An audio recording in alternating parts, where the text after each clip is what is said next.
এত বড় কচ্ছপ জীবনে কোনোদিন দেখিনি। দেখুন বন্ধুরা, কি বড় কচ্ছপ! এটা মনে হয় অনেক বছর থেকে জীবিত আছে। এই জন্যই মানুষ বলে যে কচ্ছপ শত শত বছর বেঁচে থাকে। এটাকে দেখলেই বোঝা যায়। এত বড় কচ্ছপ আমি কোনোদিনও দেখিনি।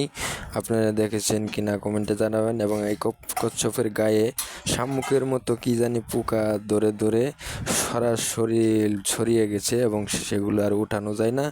এই যে কত দেখেন কিভাবে তারা লোহার যন্ত্র দিয়ে এগুলা পরিষ্কার করতেছে। কচ্ছপের গায়ের উপরে অনেকগুলা পড়ে গেছে, সেজন্য সে বেশি লড়াচড়া করতে পারে না। অনেক ওজন, দেখলে বোঝা যায়।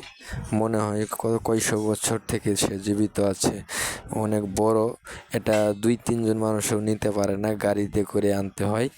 এবং এই ডাক্তারের কাছে নিয়ে গেছে, তারা এটাকে পরিষ্কার করতেছে। জানি না এটা কী করবে, ছেড়ে দিবে নাকি তারা কী করবে। এত সুন্দর আর এত বড় কচ্ছপ। এটা একটা সাথে বাচ্চা কচ্ছপ আছে, সাথে বড়গুলো আনছে। অনেক বড় কচ্ছপটিকে তারা পরিষ্কার করে এবং ক্লিন করতেছে সুন্দর করে, যেন কচ্ছপটি কষ্ট না পায় আর তার শরীরের উপরে যেন কোনো টিয়া না থাকে। এরপরে দেখুন তাকে আনলো, আনার পরে এই আবার